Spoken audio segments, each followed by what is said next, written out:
On Christmas night, the Mafia boss claimed her. She screams and burns with passion. Glass rattles as Tasha's back hits the window, the city lights flashing below her bare feet. She grips the hem of Tell's white shirt, heart racing, breath uneven. The music from the street is gone. Only him remains. Tattoos flex as he steps closer, dark jeans low on his hips, eyes fixed on her like he already decided her fate. Hours ago, gunshots tore through the Rosewood Lounge. He pulled her out, shielded her, brought her here. Now the danger feels closer than ever. She lifts her chin, fear-fighting heat. "Tell me to leave," she says, voice thin. "Tell me this ends tonight." Tell stops a breath away. His hand hovers at her waist, not touching. "I won't lie to you," he says. "I saw you months ago. I tried to stay away. I failed." Her pulse jumps. She should run. She doesn't. Snow taps the glass as his gaze softens, just a little. "If you stay," he says, "nothing will ever be the same." Her answer is a whisper. If you want to know what she chooses, subscribe now and stay with this story. Thank you, truly, thank you for spending these moments with me. Every time you watch, every time you listen, every time you allow these characters to touch your heart, you give life to this channel. Your support is the reason these stories continue to breathe. We're on a journey together, one built on love, heartbreak, healing, and resilience.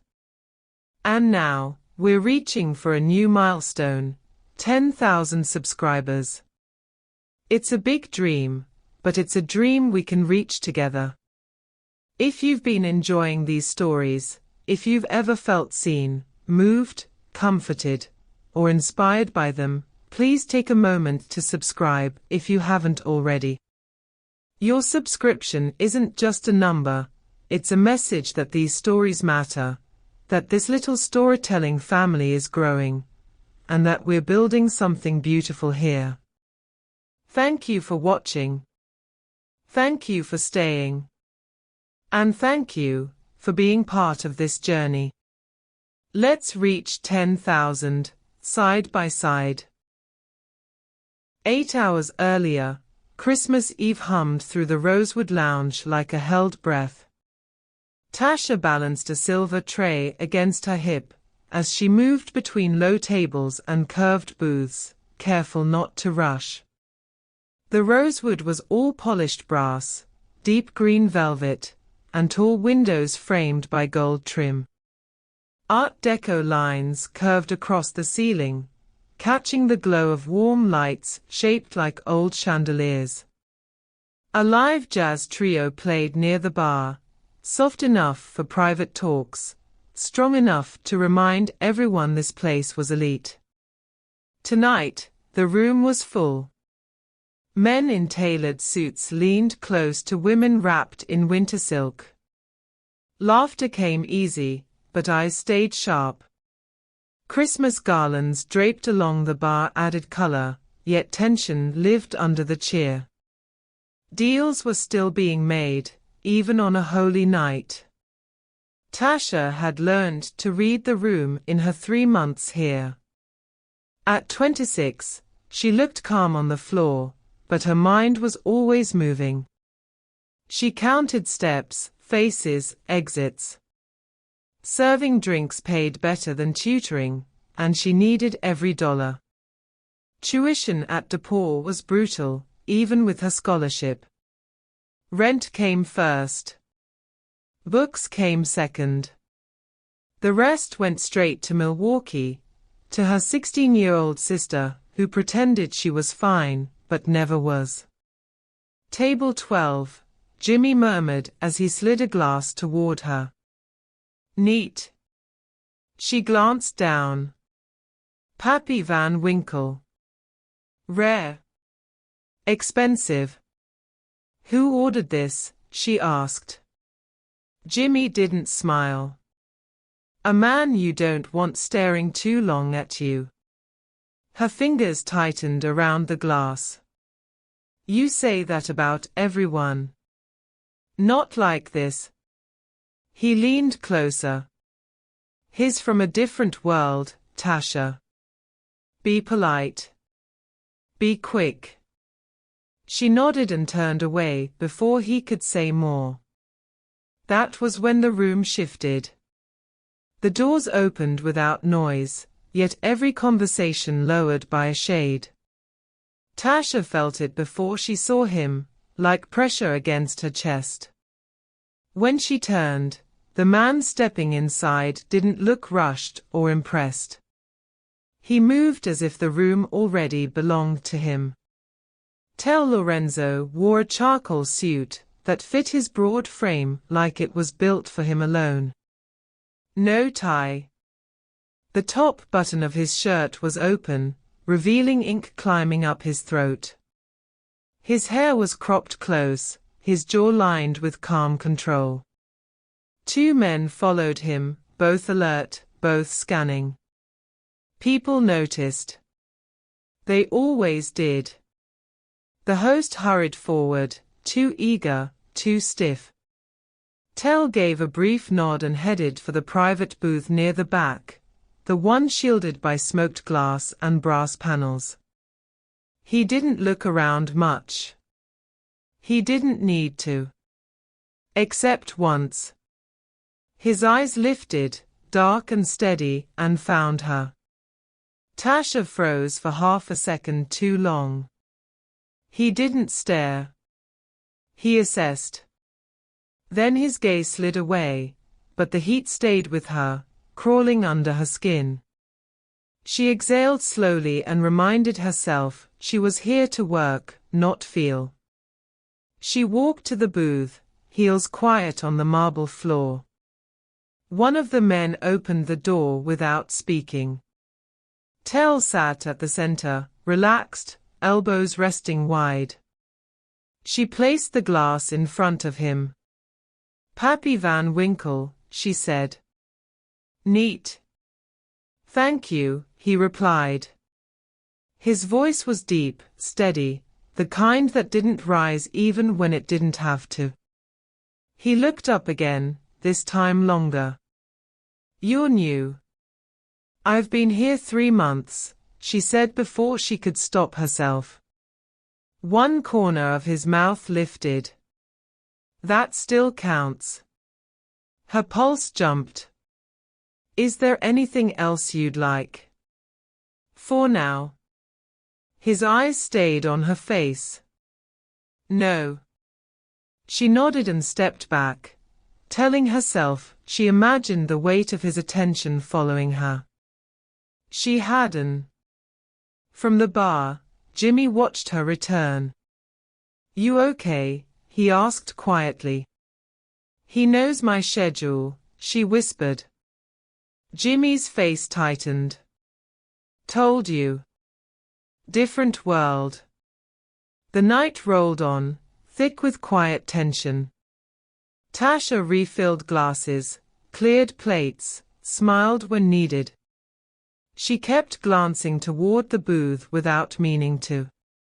Tell spoke little, but when he did, his men leaned in. Papers came out. Phones stayed face down. Whatever they discussed mattered. Once, she passed close enough to hear him say, "We don't rush this." Another time, "If there's a problem, I want to know before it reaches civilians." The word stuck with her. Civilians. She told herself it meant nothing. Near 10, she felt it again.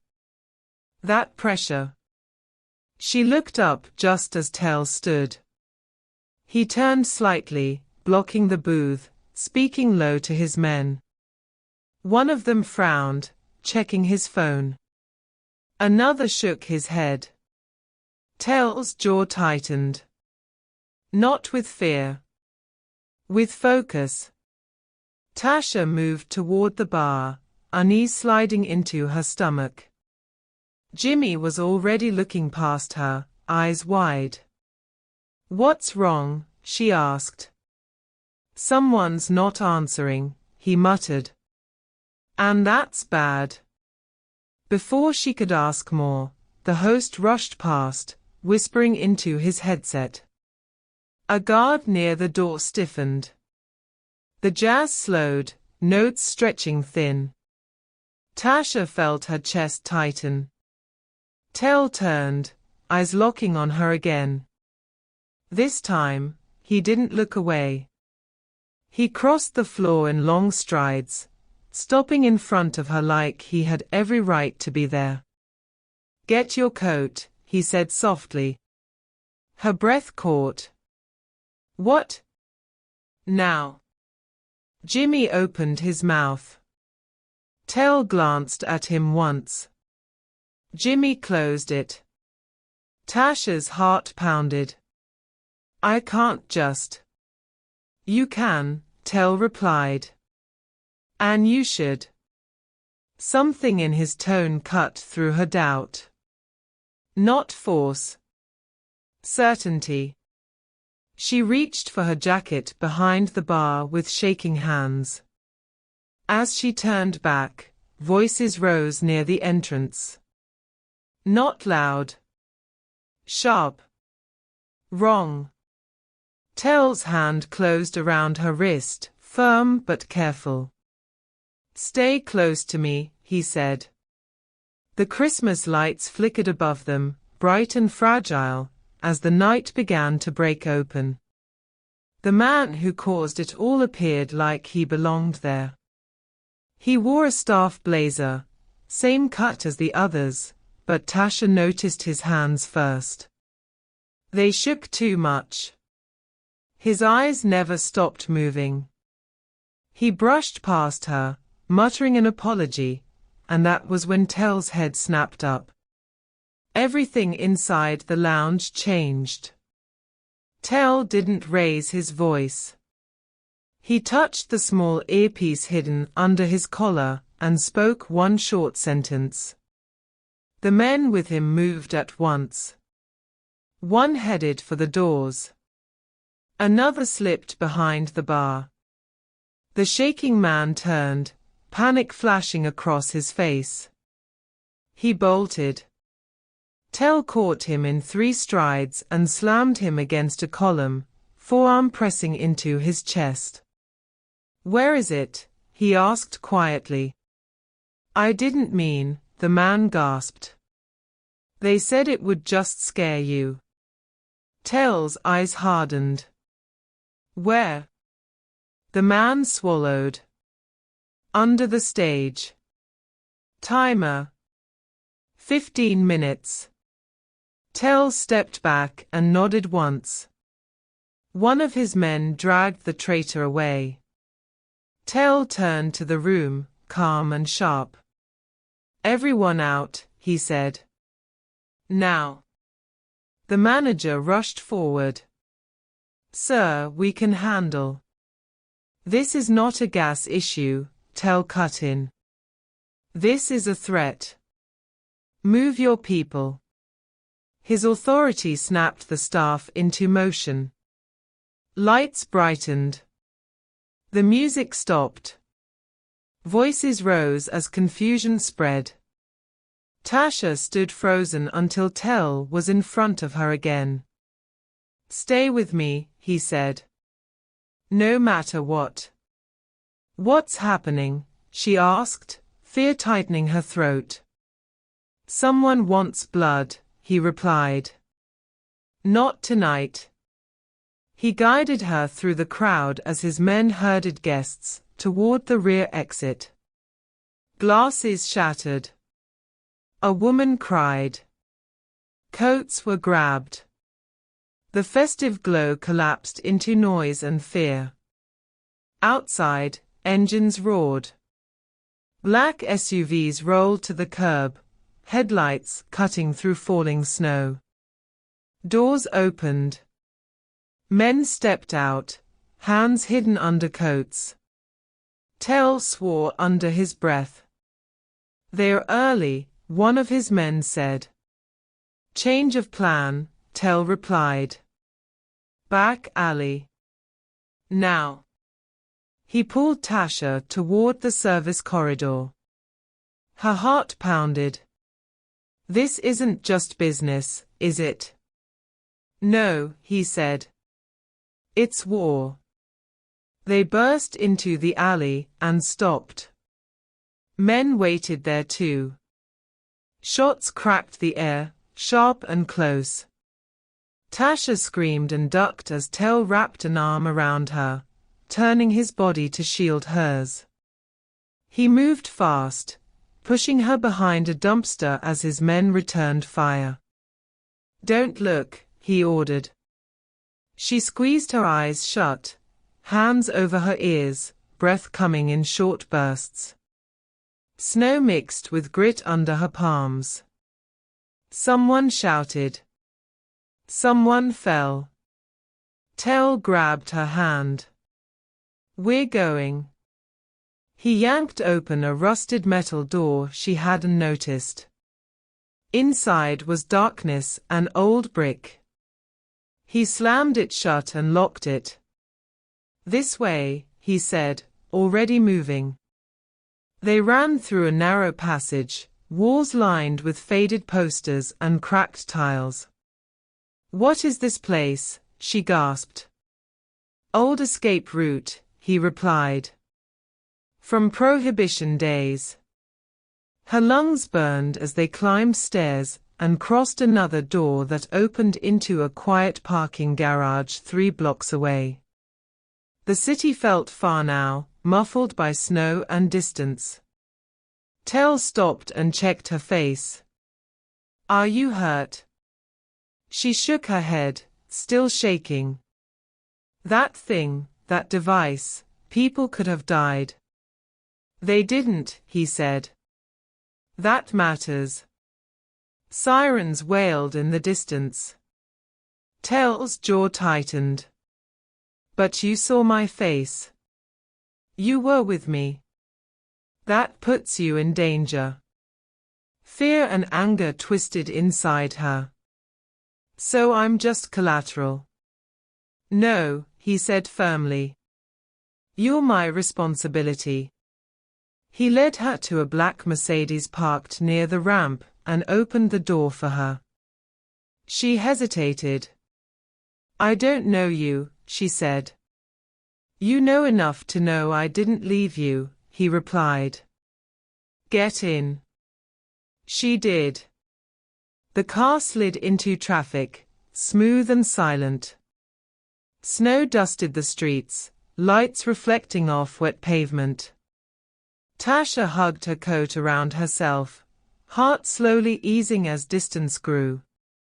They passed Lincoln Park, trees heavy with white, then long rows of historic mansions glowing with warm windows. Her fear softened into something else. Curiosity. Questions. "You could have left me," she said quietly. "I don't leave people," Tell replied. "Especially not innocent ones." She studied him in the dim light. The calm was back, but his hand still rested ready on the wheel. "Is this your life?" she asked. "It's the one I built," he said. "And it comes with enemies."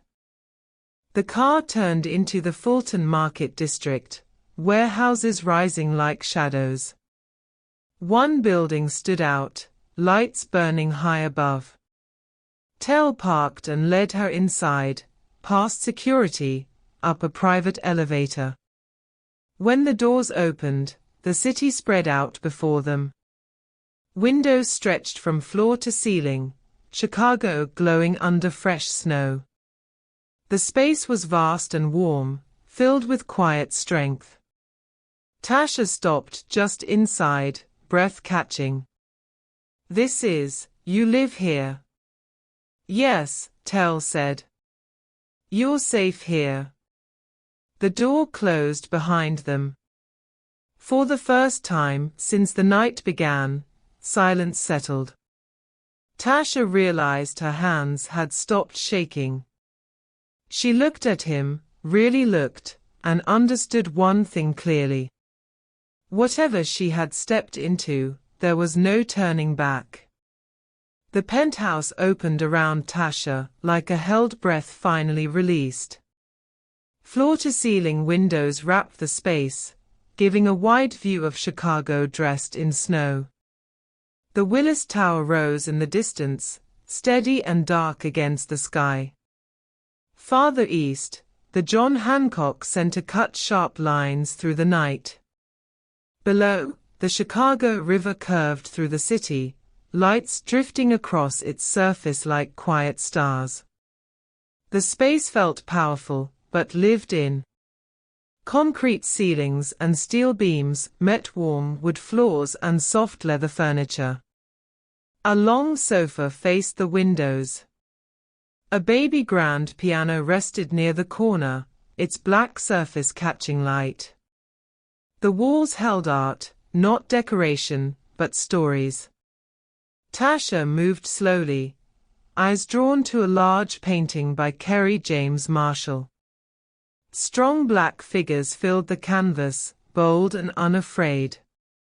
Nearby, framed photographs of Bronzeville streets lined one wall, faces caught in moments of pride and struggle. Shelves held books on urban development, black history, and social justice, mixed with novels and worn paperbacks. "This isn't what I expected," she said softly. Tell closed the door behind them. "Most people don't." He crossed the room and opened a drawer, pulling out a phone. Smaller. Plain. He handed it to her. "Clean line. Call whoever you need." Reality hit her then. Not the danger, not the guns, but home. Her fingers trembled as she dialed. It rang once before her sister answered. "Tash?" "I'm okay," Tasha said quickly. "I'm safe." A pause. "You sound like you're lying." Tasha swallowed. "I had to leave work early. Something happened. I'll explain later." "Are you alone?" She glanced at Tell, who had turned away to give her space. "No. But I'm safe. I promise." Her sister sighed. "You better come see me after Christmas." "I will," Tasha said. "I love you." When the call ended, she sat down slowly, the weight of everything settling into her chest. Tell poured water into 2 glasses and handed one to her. "You didn't have to lie." "I did," she replied. "She worries enough." He nodded, understanding more than he said. "Do you want to know who I am?" he asked. "Yes," she answered. "If I'm here, I deserve the truth." Tell leaned against the counter, eyes on the city. "I grew up in Bronzeville. South Side. 3 brothers. No father worth mentioning." His voice stayed calm. "My mother worked herself into the ground trying to keep us fed and in school. She died at 43. Heart gave out." Tasha's chest tightened. "I built power because no one protected our block," he continued. "No banks. No help. Only rules made by people who never lived there." He looked at her. "I don't hurt civilians. Ever. Anyone who does is done." She studied his tattoos now with new eyes. "The crown. For my brothers," he said. 3 stars. We survived together. And the phoenix. A shadow crossed his face. My mother. She came from nothing. Abuse. Poverty. Still found joy when she could. Tasha nodded slowly. I grew up in Milwaukee. Same kind of streets. My dad left early. My mom tried. Some days were better than others. She looked down. I got a scholarship. Left my sister behind. I send money, but it never feels like enough. Guilt doesn't mean you did wrong, Tel said quietly. It feels like it, she replied. He gestured toward the art-lined hall. Come with me. They walked into a smaller room that felt sacred. Track lights shone on paintings and sculptures, all by black artists. Faces looked back at her with strength, grief, pride. Stories of survival filled the space. My mother brought us to the Art Institute, Tel said. 3 days. She said, this belongs to us too. Tasha's throat tightened. That's why I chose art history, she whispered. Because art survives when everything else crumbles. Tel turned to her then, something open in his eyes. You see the world the way she did. Silence stretched, warm and heavy, not awkward. Just honest. Outside, snow kept falling. Inside, 2 lives brushed close, recognizing each other. Tasha knew one thing, as she stood there among stories of struggle and triumph. She wasn't invisible here. And for the first time in a long while, she didn't feel alone. The gallery felt smaller now, not because the walls had moved, but because the air between them had changed. Tasha stood close to Tel, close enough to feel his warmth, close enough to notice the steady rise of his chest. Her heart beat fast, not from fear, but from a truth settling deep inside her. For 3 months at the Rosewood, she had felt it every time he entered the room. The way her focus slipped. The way her body leaned without permission. She had told herself it was curiosity. Respect. Anything but want. Now she knew better. I've been aware of you, she said quietly. Long before tonight. Tel's gaze didn't leave her face. I know. That answer shook her more than any confession could have. How? You don't hide when you feel, he replied. You try to act normal. It never works. She let out a breath that was almost a laugh. You noticed me. The first night, he said. You were carrying a tray that weighed more than you did. You didn't complain. You didn't rush. You watched everything. His voice lowered. I couldn't look away. Silence wrapped them again, thick and warm. Tasha felt the pull then, strong and certain. She took one small step closer. Tel didn't move. He let her choose. When their mouths met, it was slow. Careful. His lips were warm, firm, testing her answer. Her hands slid up his chest, fingers curling into the fabric of his shirt as her body leaned fully into his. The kiss deepened, not rushed, but full of promise. She felt seen in that moment, not as a waitress, not as someone passing through his world, but as a woman he wanted. Tel broke the kiss first, resting his forehead against hers. If we continue, he said, voice rough, your life changes. I know, she whispered. He lifted her easily, one arm under her knees, the other at her back. She gasped, holding onto his shoulders as he carried her through the penthouse. The bedroom was dark and quiet, city lights slipping through the windows. He set her down gently and stepped back.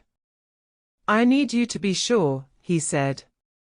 Once we cross this line, you'll be mine, and I don't share what's mine. Her pulse raced. Not from fear. From choice. I've been sure, she said. Since the first time you looked at me. That was all he needed. The night unfolded without rush, without words that weren't needed. Touch followed trust. Every moment felt deliberate. Tell was commanding, yet careful, reading her reactions, slowing when she needed him to, holding her like she mattered. Tasha felt herself open in ways she never had before, letting go of old guilt, old fear. She cried out his name, body arching with pleasure she didn't know she could feel. Heat spread through her, bright and overwhelming, until nothing existed but his arms, his voice, the way he held her as if losing her was not an option. Hours later, dawn crept in softly. Pink and gold painted the sky beyond the windows. They lay tangled together, sheets warm, breath calm. Tell brushed her curls from her face and kissed her temple. Merry Christmas, he murmured. Tasha smiled, tears in her eyes, feeling like she had stepped into a new life. This is just the beginning, she said. He nodded. And I don't regret a second. Neither did she.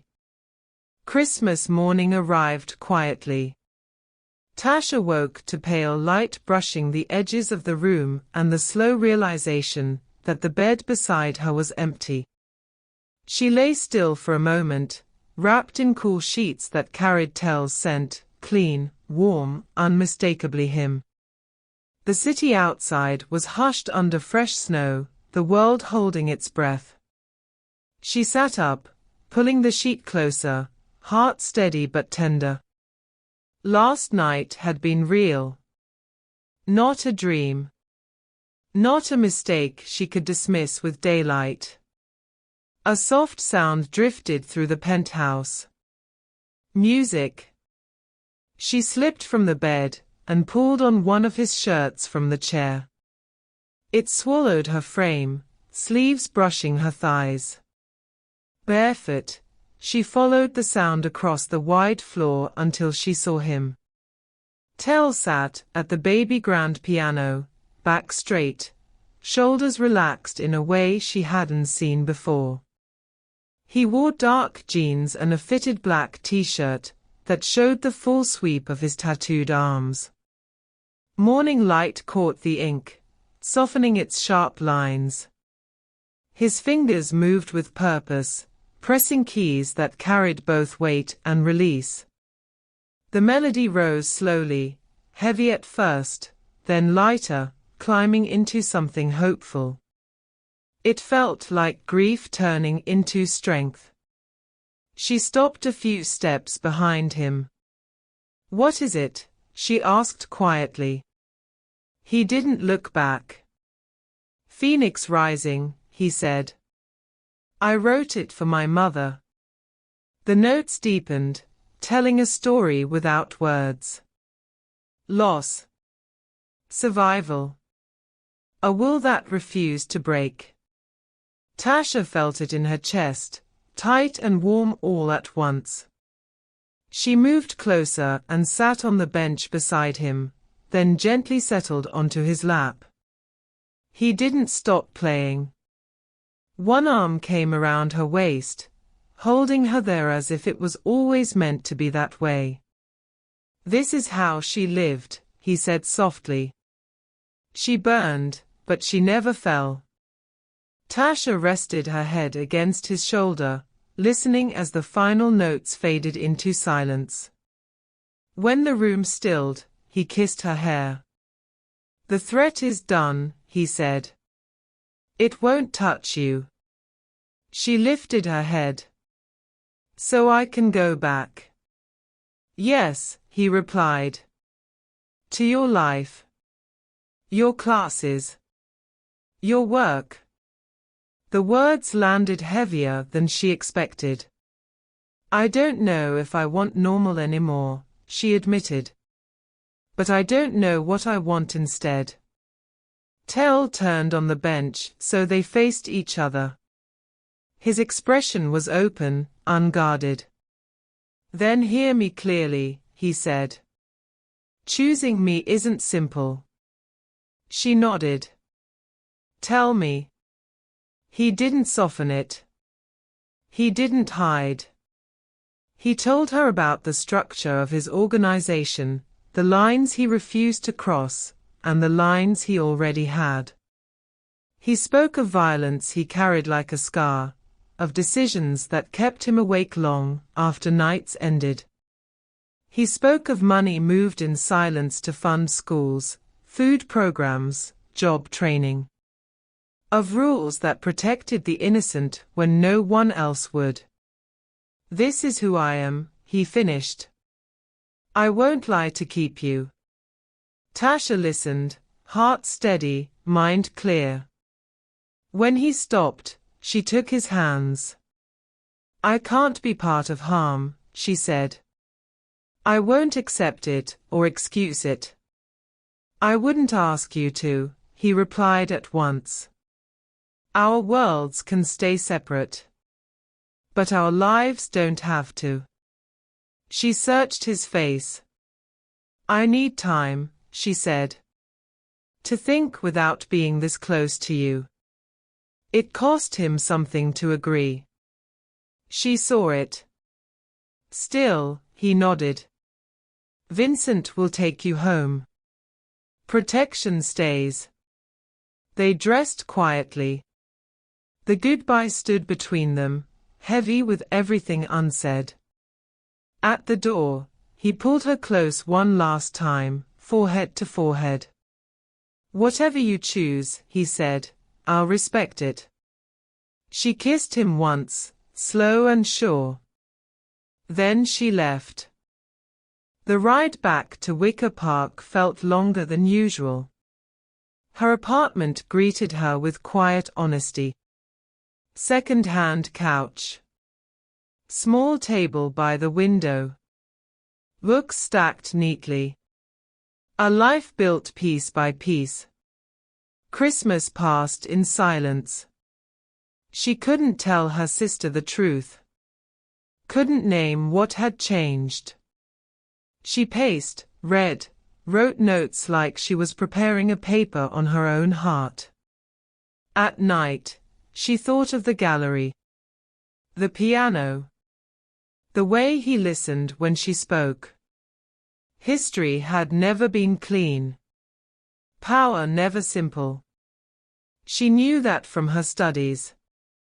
She knew it from where she came from.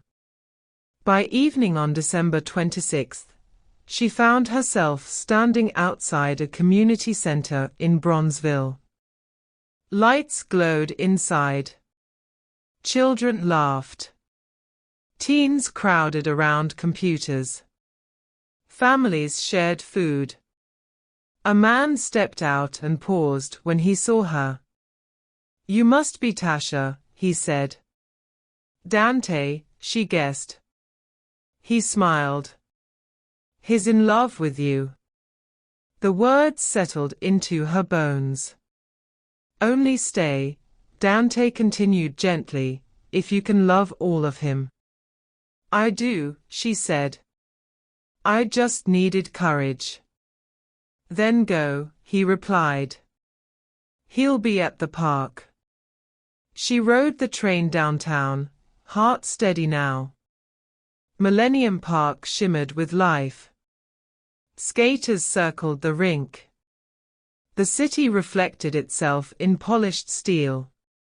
Tell stood by Cloud Gate, hands in his pockets, breath white in the cold. When he saw her, hope crossed his face, raw and unguarded. She walked to him and spoke without fear. I spent a day listing reasons why loving you makes no sense, she said. And I realized the best things never do. She stepped closer. You're not good by simple measures. But you're good by the ones that matter to me. I'm saying yes, she finished. To you. To us. He pulled her into his arms, emotion breaking through control. You brought me back, he said. Snow began to fall. They kissed, reflected endlessly in the city's mirror, two imperfect lives choosing each other. If this story moved you, stay with us. Subscribe, and don't miss what comes next. Tasha's apartment greeted her with a narrow stairwell, and the familiar ache in her calves, as she climbed to the 3rd floor. No elevator. No doorman. Just chipped paint on the rail, and the quiet sounds of other lives tucked behind thin walls. She unlocked her door and stepped inside. The contrast hit her at once. Her studio was small, barely wide enough for the couch, and the narrow bed she'd pushed against the wall. Second-hand furniture filled the space, chosen carefully over time. A coffee table she'd found on the curb and sanded herself. 2 mismatched chairs from a thrift store near campus. Bookshelves made from stacked crates held her art history texts, notebooks, and a few novels she reread when money was tight and sleep wouldn't come. Everything here had been earned. She set her coat down and stood in the center of the room, listening to the hum of the radiator. Outside, Christmas morning moved on without her. Somewhere, families were opening gifts. Somewhere, Tell was standing in a space that felt larger than a city. She sat on the edge of her bed and pressed her palms together. You asked for time, she reminded herself. Use it. She made tea, though she barely tasted it, and curled up on the couch with her notebook like she was preparing for a paper. That felt right. If she was going to understand her feelings, she would do it the only way she knew how, by breaking them down. Attraction, undeniable. She didn't bother arguing that point. Her body had answered before her mind ever caught up. Connection, unexpected but real. The art. The music. The way he listened. Risk, severe. She wrote the word and underlined it twice. Entering Tell's world meant accepting danger she had spent her life trying to avoid. She had worked too hard to build something stable. She had watched her mother's choices ripple outward, harming everyone who depended on her.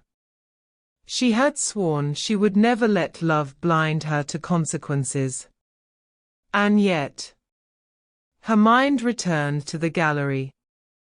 To the care with which he spoke about artists no one else bothered to learn. To the way his hands moved over the piano keys, steady and honest, telling a story he never put into words for anyone else.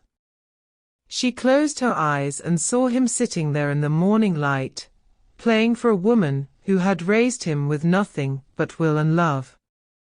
Beauty, she thought. He protects beauty. That mattered to her more than she wanted to admit. She spent the day in quiet isolation, phone face down on the table. Her sister texted twice. She replied with simple answers. Safe. Tired. Talk later. There was no way to explain without unraveling everything at once, and she wasn't ready for that. By afternoon, she was pacing. Justice, she reminded herself, was never as clean as textbooks made it seem. She knew that from her studies. Empires didn't rise by permission. Neighborhoods weren't protected by ideals alone. Power filled the spaces where systems failed, whether anyone liked it or not. She had spent years reading about communities abandoned by law and order, about informal structures stepping in where official ones disappeared. History was full of men who lived in moral tension, who did harm and good at the same time. Tell was not a fantasy. He was not a hero carved from stone. He was complicated, contradictory, dangerous in ways she understood now. And still, she loved him. The realization came quietly, without drama, settling into her chest like truth always did. She didn't love the idea of him. She loved the man who listened when she spoke about art. The man who moved people out of harm's way before thinking of himself. The man who carried his mother's memory like a living thing. The question was no longer whether love existed. The question was whether she was brave enough to choose it. As evening fell on December 26th, she found herself pulling on her coat again. She didn't overthink it. She followed the pull in her chest, the same one that had guided her through every difficult choice she'd ever survived. The Bronzeville Community Center stood solid and bright against the cold.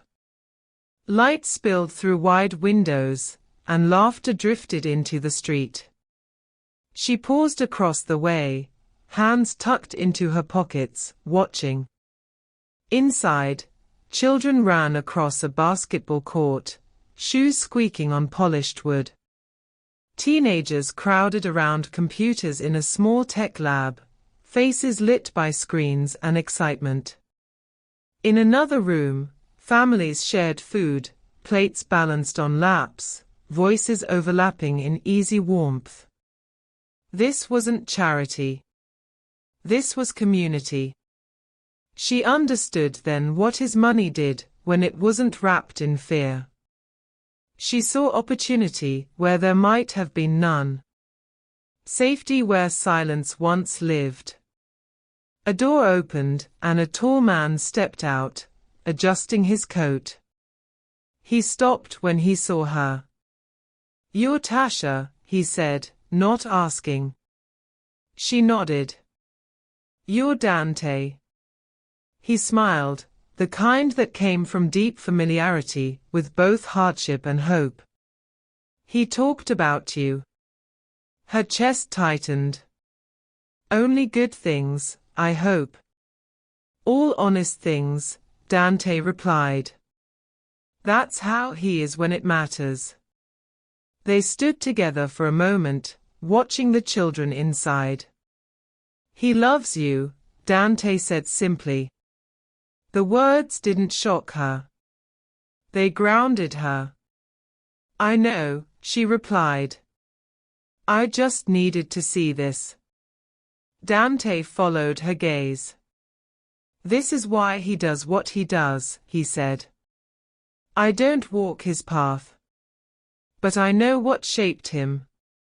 She nodded slowly, the last pieces falling into place. "I'm ready," she said. Dante studied her, then stepped aside and gestured down the street. "Then don't keep him waiting." As she walked away, the city felt different. Still hard. Still real. But full of choice. And this time, she knew exactly which one she was making. Dante stayed beside Tasha, as the sounds from the community center flowed out into the cold night. The doors opened and closed behind them, letting bursts of laughter and music escape before sealing the warmth back inside. "He's in love with you," Dante said again, softer this time. "Though I doubt he's said those words yet." Tasha smiled faintly. "He doesn't strike me as someone who says things lightly." "He doesn't," Dante agreed. "When Tell gives something a name, he means it for life." They stood watching a group of teenagers leave the center, joking and shoving each other with easy confidence. Dante folded his hands in his coat pockets. "I know what circumstances made my brother," he said. "I lived them too. Same streets. Same losses. But we chose different ways through it." She turned to him. "You don't approve of his choices." "I don't condemn them either," Dante replied calmly. "He made choices I wouldn't have made. Chose a path I can't walk. That doesn't mean I don't understand why he did." He nodded toward the building. Before Tell stepped in, this block wasn't safe. Not for kids. Not for elders. Police came late, if they came at all. Trouble filled the gap. His voice stayed even. Now people walk home at night. Kids have places to go. Sometimes order comes from places people don't like to look at. Tasha absorbed that in silence. Dante studied her face. "Here's the truth you need to hear," he said. "If you can't accept what he is, let him go cleanly. Don't stay halfway. Only stay if you can love all of him, shadows included." She didn't hesitate. "I do love him. All of him. I just wasn't sure if that was enough." Dante smiled, deep lines forming at the corners of his eyes. "Love is always enough," he said. "It's everything else, pride, fear, judgment, that gets in the way." A quiet settled between them, the kind that comes when something important has been said. "He'll be at Millennium Park," Dante added. "By Cloud Gate. 8 o'clock. He goes there when he needs to think." Tasha glanced at her phone. Plenty of time. Enough to breathe. Enough to choose. "Thank you," she said. Dante nodded. "Whatever you decide, don't make it from fear." She left the neighborhood with steady steps, heart clear in a way it hadn't been the day before. At the train station, the cold cut sharper, but she barely felt it. She rode the L toward the loop, watching the city pass in streaks of light and shadow. People filled the car. Couples leaned together.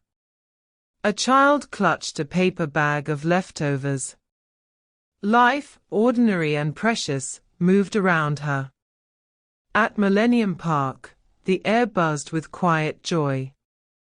Families gathered near the McCormick Tribune ice rink, skates carving bright lines across the ice as laughter rose into the night.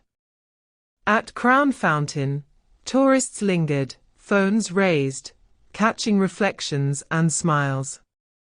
Couples walked hand in hand through Lurie Garden, coats brushing, voices low.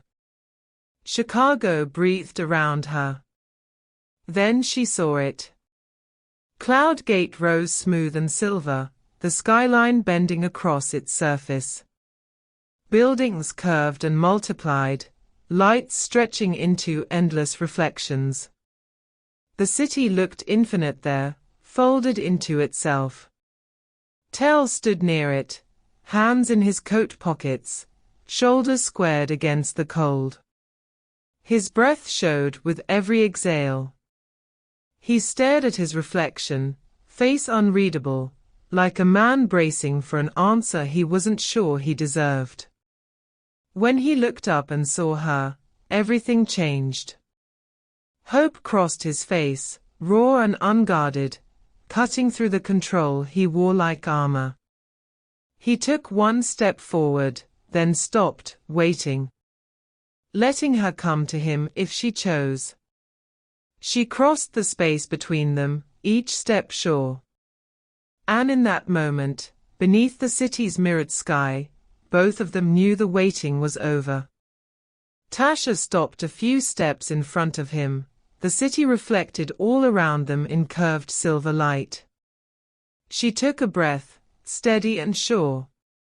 "I spent a whole day making a list," she said. "Every reason loving you doesn't make sense. Risk. Fear. Logic. I treated it like an exam I had to pass." Tell watched her without interrupting, hope and restraint fighting in his eyes. "I realized something," she continued. "The most important things in my life have never been logical. Art isn't logical. Beauty isn't logical. Love isn't logical. They exist because they matter, not because they are safe." She stepped closer, close enough to feel the warmth of him in the cold air. "You're not a good man by conventional measures," she said gently. "But you're a good man by the measures that matter to me." His breath caught. "You're loyal. You protect people who are easy to forget. You tell the truth even when it costs you. You preserve beauty and culture in a world that's quick to erase them." Her voice didn't shake. "I see all of you." She reached for his hands. "I'm saying yes. To you. To us. To building something together despite all the complications. I'm saying I love you, tell Lorenzo, shadows and all." For a moment, he didn't move.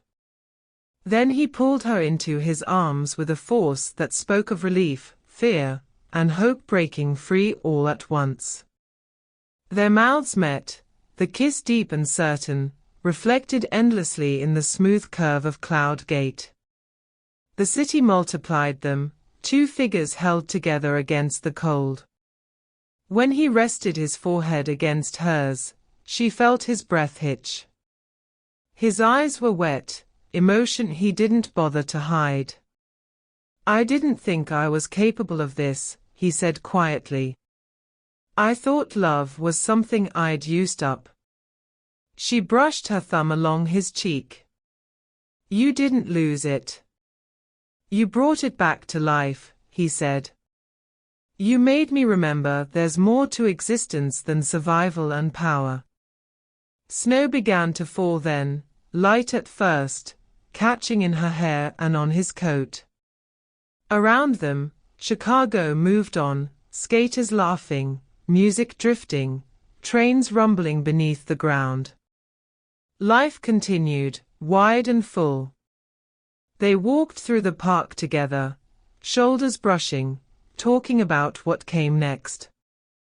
She told him she would finish her degree, that she wanted to write work that mattered, that told the truth about how communities endured.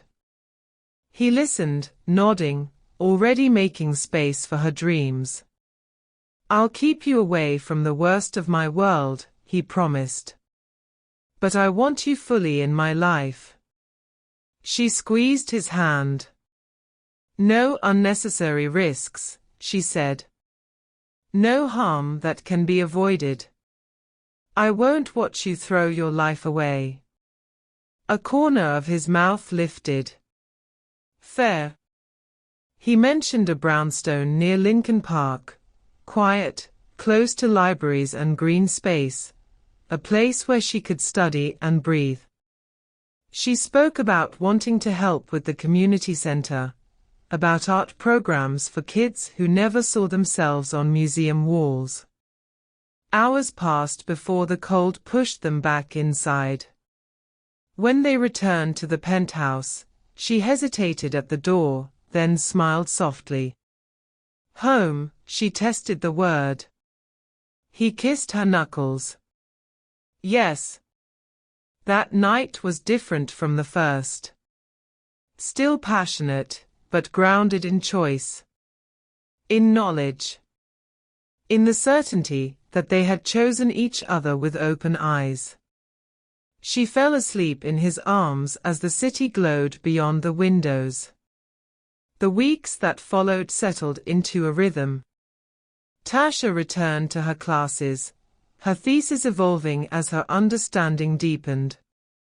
She wrote about power and survival, about art as resistance, about beauty as a form of protection. Tell met her family properly, earning her sister's cautious trust and Dante's open approval. She found friendship with Dante's wife, easy laughter in spaces once heavy with doubt. She volunteered at the community center, building art programs that let children tell their own stories. Tell stayed out of that world, watching from a distance, proud but careful. They kept a balance. His darker work remained separate. Their shared life flourished. There were challenges. Questions from colleagues. Worry from family. Security measures that never fully disappeared. But there was also joy. Mornings waking in his arms. Evenings spent in the gallery, debating art and history. Late nights listening to him play the piano while she read on the couch, feet tucked beneath her. 6 months later, she defended her thesis, Art as Resistance, Community Survival Strategies in Marginalized Urban Spaces. Tell sat in the back with his brothers and community leaders, quiet and focused. When she passed with highest honors, the celebration filled the community center with music, food, and laughter. She watched Tell teach chess to teenagers, his hard edges softened by patience and care. That night, he gave her a painting by a young South Side artist, a phoenix rising from Chicago flames. "Because you brought me back to life," he said. "Because you're the most beautiful thing I've ever had the privilege to protect." They hung it in the place of honor. They didn't marry. They didn't need to. Commitment deepened with time. Tell shifted more of his power toward legitimate work, not perfectly, but steadily. Progress driven by love and belief. Years later, Tasha would think back to that Christmas night and smile. Love, she learned, wasn't about perfection. It was about choosing each other honestly. Tell taught me the world exists in shades of gray, she would say. I taught him that beauty and love could exist alongside power, that vulnerability was strength. When asked about regret, she always answered the same way. Never. Not for a single moment. He claimed me that Christmas night, and I claimed him right back. And together, we built something worth burning for. High above Lake Michigan, the penthouse lights glowed. The skyline shimmered. Two complicated souls stood side by side, not chasing a perfect ending, but living a real, hard-won love, rising together. If this story moved you, don't stop here. Subscribe now and stay with us for more love stories that dare to choose truth over comfort. Thank you, truly, thank you for spending these moments with me. Every time you watch, every time you listen, every time you allow these characters to touch your heart, you give life to this channel. Your support is the reason these stories continue to breathe. We're on a journey together, one built on love, heartbreak, healing, and resilience. And now, we're reaching for a new milestone, 10,000 subscribers. It's a big dream, but it's a dream we can reach together. If you've been enjoying these stories, if you've ever felt seen, moved, comforted, or inspired by them, please take a moment to subscribe if you haven't already. Your subscription isn't just a number, it's a message that these stories matter, that this little storytelling family is growing, and that we're building something beautiful here. Thank you for watching. Thank you for staying. And thank you for being part of this journey. Let's reach 10,000, side by side.